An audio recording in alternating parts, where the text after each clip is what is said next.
Have you Sorry? met McConaughey, Dana?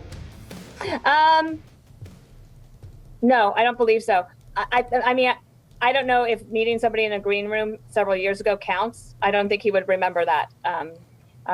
But you know what I did? I listened to his book rather than I didn't read it. I listened to the audio. It was very good. It's fantastic. The reason I asked if you had met him is, I was curious if you think he would be a decent governor if you got to have the same type of conversation you did with like Barack Obama or somebody like that.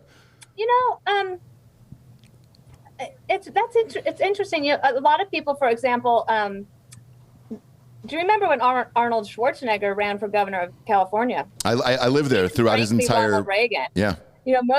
Most people just completely dismissed their political ability.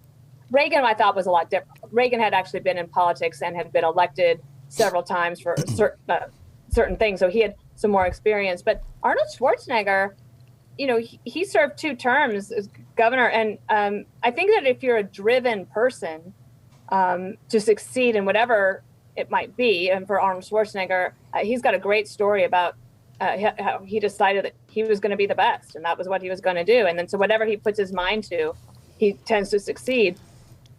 And with McConaughey, I mean, maybe that's the case. But one thing I really love about is about him is that he's willing to engage, and he's willing to put his money where his mouth is, right? So he's saying, like, I want to do something. He loves his state. He loves his country. And so he's willing to put his name out there. And, as soon as you see a poll like that, you'll start to see opposition research. Well, it's a huge risk for him. Yeah, it is. Not only for all of the leftist private investigators that have now been hired to dig into his past, but also what if he comes in and there's some kind of unpredictable disaster and that he can't control, and his legacy in Texas is ruined forever. You know what I mean? That and once you run for political office and win, it's not like you're going back to playing True Detective anymore on HBO.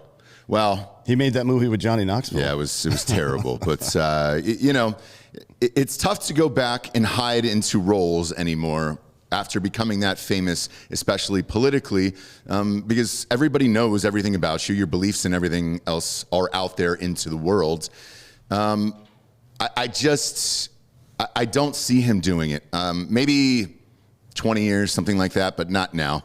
I think he'll be a great president in 25 years. Yeah, because look, I heard that they're rebooting the True Detective, and he's going to come back with Woody Harrelson for HBO.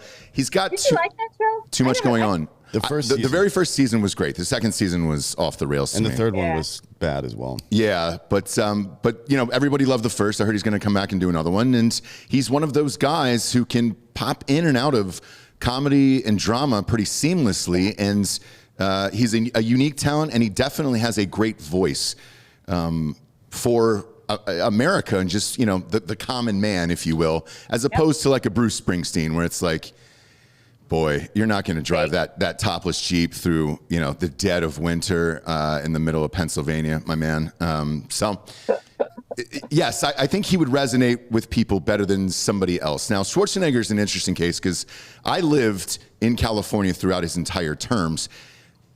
People don't realize how close the budget was every year to going bankrupt for the state of California. And he consistently made it work and made it happen. And while we were there, that was actually like the nicest time that it was in Los Angeles. It felt like it was getting cleaned up, and Hollywood was getting cleaned up and all that other stuff. Was it Moonbeam? It was Brown, I believe. Jerry Brown. Yeah, I think Jerry Brown came back. Yeah. That was his second term because he was governor, in 72 or some shit? Yeah. And then he came. Yeah, when he got elected again, I was like, wait, he's still what? Alive? Yeah. Yeah. Yeah, he fucked really? up too.